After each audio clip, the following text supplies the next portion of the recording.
চলাচলের সড়কে হঠাৎই ককটেল বিস্ফোরণ, চারদিকে তীব্র ধোঁয়া আর মুহূর্তেই ছড়িয়ে পড়ে আতঙ্ক।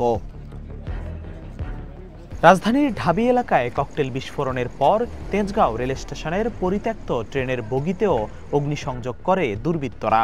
পরে আগুন নির্বাপন করে স্থানীয়রা। আটক করা হয় দুজনকে। এটা হলো দুইটি দুর্ঘটনা কবলিত পরিত্যক্ত কোচ। এটা ভৈরবের কিশোরগঞ্জ জেলার ভৈরবে একবার দুর্ঘটনা ঘটেছিল, আপনারা শুনেছিলেন। সেই কোচ এখানে রাখা আছে। এখানে দুইটা সিটে আগুন দিয়েছিল কে বা কাহারা। এখানে জিজ্ঞাসাবাদের জন্য দুইজনকে আমরা আটক করেছি, তাদেরকে জিজ্ঞাসাবাদ করা হচ্ছে। মধ্যরাতে মিরপুরের সড়কের পাশে পার্কিংয়ে থাকা একটি ট্রাস্ট বাসেও ঘটেছে অগ্নিকাণ্ডের ঘটনা। আগুন নির্বাপন হলেও আধা ঘন্টার ব্যবধানে বাসটি পরিণত হয় ধ্বংসস্তূপে।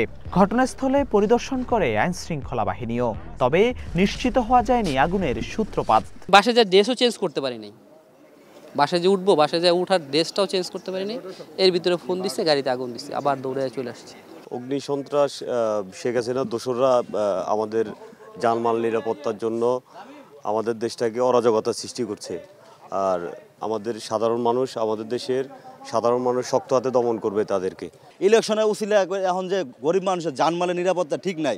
এই যে গাড়ি পড়তে আছে, আজকে এবার কষ্টের টাকা দেয় গাড়ি কেনা, আজকে একটা গাড়ি দেওয়া সংসার চলতেছে, ছেলে মেয়ে পড়ালেখা করতেছে।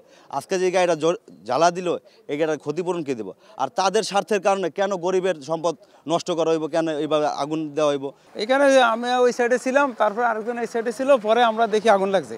বুধবার দিন পেরিয়ে রাতভর দফায় দফায় ককটেল বিস্ফোরণ হয়েছে রাজধানীর টিএসসি, কারওয়ানবাজার, মগবাজার সহ বেশ কয়েকটি স্থানে। রাত ৩টা পেরিয়ে ফের আগুনের ঘটনা ঘটে গুলিস্তানের 0 পয়েন্ট এলাকায় সড়কের পাশের বিদ্যুতের খুঁটিতে। স্থানীয়দের দাবি অবশ্য পাশের মার্কেট পোড়াতে পরিকল্পিত অগ্নিকাণ্ড। এখানে দুষ্কৃতকারীরা আগুনটাই মার্কেটে লাগানো হয়েছে। এখানে একটা পাইকারি মার্কেট, কোটি কোটি টাকার সম্পদ। এখানে 5 থেকে 7,000 লোকের তাদের এখানে পুঁজি। এখানে বিশাল আকারের একটা দুর্ঘটনা। এখানে সাধারণ মানুষ, বিএমপির লোকজন এবং বিভিন্ন লোকজনের সহযোগিতায় এবং ফায়ার সার্ভিসের আন্তরিকতায় আগুনটারে কন্ট্রোল করা হয়েছে।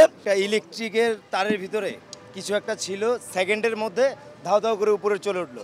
তখন আমরা দৌড়ে আসলাম, আসার পরে দেখলাম যে এটা ভয়াবহ একটা আকৃতি নিয়েছে। খুঁটির মধ্যে তার কিছু ক্ষতিগ্রস্ত হয়েছে, পাশাপাশি এখানে কিছু বিলবোর্ড ছিল, আনুষঙ্গিক ক্ষয়ক্ষতিগ্রস্ত হয়।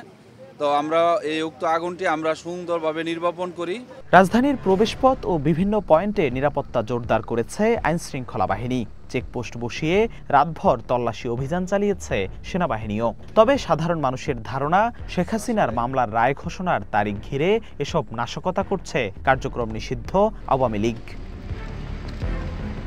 জিহাদুল ইসলাম, ওয়ান নিউজ, ঢাকা।